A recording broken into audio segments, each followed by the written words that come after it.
நீங்கள் கேட்டுக்கொண்டு இருப்பது கனேடிய தமிழ் காற்று. இந்த வான்காற்றூடாக வீச வருவது ஓர் கவிதை.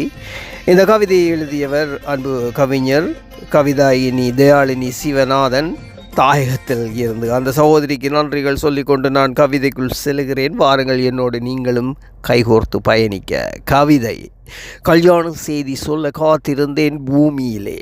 ஆக்கம் தாயகத்திலிருந்து கவிதாயினி தயாளினி சிவநாதன். கல்யாண செய்தி சொல்ல காத்திருந்தேன் பூமியிலே, சொல்லாமல் நீயும் சென்று விட்டாயே.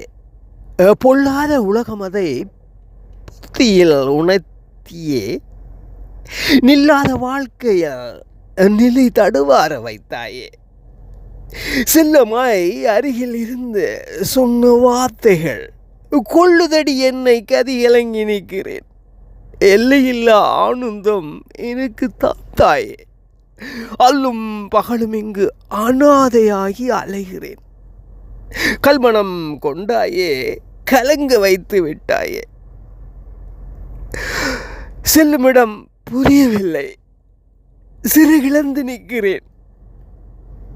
புல்லுக்குள் கிடக்கும் முள்ளாய் போனாயே. நல்வழி கிடைக்கும் என்று நாளும் உன்னை தேடுகிறேன்.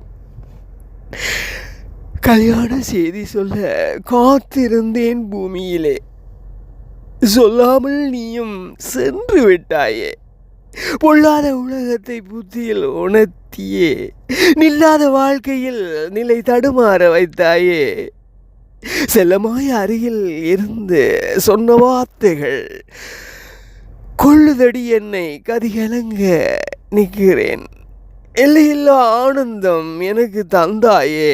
அல்லும் பகலும் இங்கு அனாதையாகி அலைகிறேன். கல்மணம் கொண்டாயே, கலங்க வைத்து விட்டாயே. செல்லுமிடம் புரியவில்லை, சிறைகிழந்து நிற்கின்றேன். புல்லுக்குள் கிடக்கும் முள்ளாய் போனாயே. நல்வழியே கிடைக்கும் என்று நானும் உன்னை தேடுகிறேன். அற்புதமான வரிகள். தயாளினி சிவநாதன் கவிதாயினி தாயத்திலிருந்து அட்டகாசமாக எழுதியிருக்கிறீர்கள். உங்களுக்கு ரொம்பவுமே நன்றி. மீண்டும் உங்கள் கவிதைகளை வரிகளை எங்கள் கலையகம் எதிர்பார்க்கின்றது. அனுப்பி வைப்பீர்கள் என்ற நம்பிக்கையில் இப்போது உங்களிடமிருந்து விடைபெற்று நான் அன்பு உள்ளங்களை உங்களிடமிருந்து விடைபெற்று செல்கின்றேன். இது ஆர்ஜிஆர் மோகன். மீண்டும் சந்திப்போம். நீங்கள் கேட்டுக்கொண்டு இருப்பது கனேடிய தமிழ் காற்று.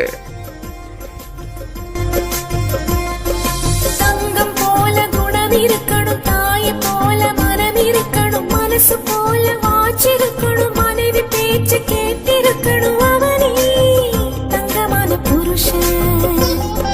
மூக்கும் மொழியும் அமைஞ்சிருக்கணும், பார்க்கும் படியா அழகிருக்கணும், அத்த மாமனை மதிச்சிருக்கணும், அன்பு பொங்கும் மனசிருக்கணும்.